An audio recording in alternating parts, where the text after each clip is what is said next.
A pair of underachieving cops are sent back to a local high school to blend in and bring down a synthetic drug ring.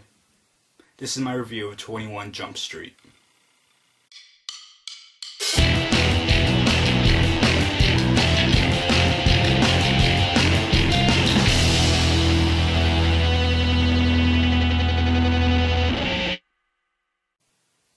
Back in 2012, when 21 Jump Street was coming out, I didn't go and see it because I thought it just looked like a bad comedy from the trailers.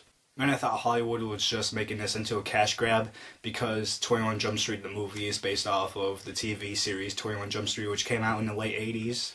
When it came out on DVD and Blu-ray, I decided to check it to see if it was any good, and it was surprisingly good. And after 2 years, I still think it's a really great comedy. The good points. The best thing about this movie is the fact that it's surprisingly good, because when I was about to watch it, I was going into it with low expectations, but after I watched it, I was like, holy crap, that was a really good comedy. Another thing I liked about this movie was the style direction by Phil Lord and Chris Miller.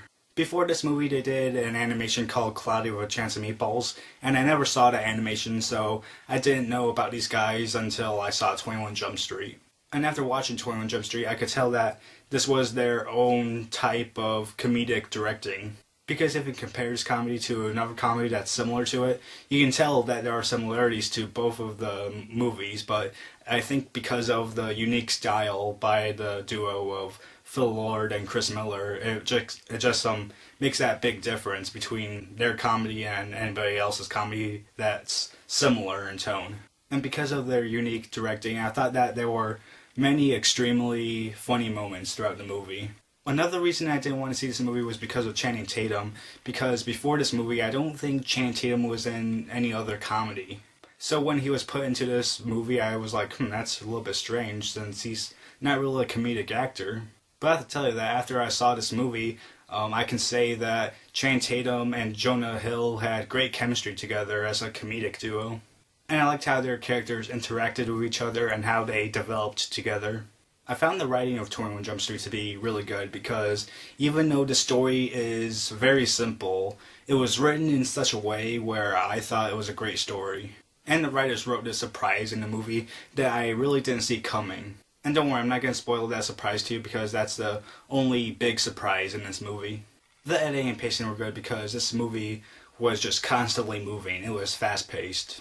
And sometimes for comedies that can be good or bad. And in this instance, I thought it was a good thing because 21 Jump Street needed that fast pacing. And the final good point I have to say about 21 Jump Street are the cameos in this movie. And I'm not going to spoil those cameos for you because they're just some small cameos in the movie and I just want you to see them for yourselves. The bad points. The only thing that I didn't enjoy about this movie is the fact that there were some moments for me where I found that the comedy fell flat for me. Like there were several comedic moments or jokes that were done in this movie, and when those moments happened, they either fell flat for me or I didn't get it. Alright, so my rating for 21 Jump Street is a 3.75 out of 4 stars. I thought it was a really good comedy for 2012. It was on the same level as Ted, which came out that year. And if you haven't seen 21 Jump Street yet, then I believe you should see it, especially if you're a fan of comedies. And if you want to see 22 Jump Street, I think you should watch 21 Jump Street first so you can get where these characters are coming from. So that was my review for 21 Jump Street. Hope you guys liked it. And other than that, that's it.